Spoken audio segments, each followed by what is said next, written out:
বিয়ের মরশুম তো শুরু হয়ে গেল। আর এই বিয়ের মরশুমে আমাদের পরিবারের প্রথম যার বিয়ে হচ্ছে সে হচ্ছে আমার দেওর। তো আজকে ছিল তার আইবুড়ো ভাতের আয়োজন ছিল। আর আমার অ্যাকচুয়ালি বেশি দিন হয়নি, মানে এই 1.5 বছর আগে আমিও এরকম আইবুড়ো ভাতের মধ্যে দিয়ে গেছি, তাই আমি বুঝতে পারি এটার একটা আলাদা ফিলিংস আছে। আমি জানি না ছেলেদের ক্ষেত্রে ব্যাপারগুলো ফিলিংসগুলো সেম থাকে কি না, কিন্তু দেখো আলটিমেটলি বিয়ের ফিলিংস তো আলটিমেটলি আমার মনে হয় মানে নির্বিশেষে সবার সেমই থাকে। যাকগে সে এক অন্য গল্প। আর আজকে আইবুড়ো ভাতের সমস্ত আয়োজনটাই চেষ্টা করেছি মন থেকে ভালোবেসে যত্ন নিয়ে করার জন্য। আর হ্যাঁ, সবথেকে বড় ব্যাপার হচ্ছে নিজের হাতেই প্রথমবার এতগুলো জিনিস রান্না করলাম, যেটা আগে কখনোই করিনি। আর আজকে মেনুতে চলো বলে দিচ্ছি কী কী ছিল।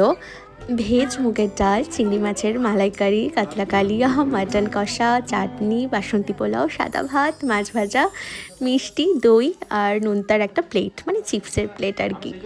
জানি না কতখানি করতে পেরেছি, কিন্তু সবটুকুই করেছি যত্ন নিয়ে, সময় নিয়ে, ধৈর্য নিয়ে। আর এটা আমার প্রথমবার নিজের হাতে সবটুকু করার চেষ্টা করলাম। চলো দেখা হচ্ছে বিয়ের আরও অনেক নতুন নতুন ভিডিও নিয়ে। সঙ্গে থেকো, সবাই খুব ভালো থেকো।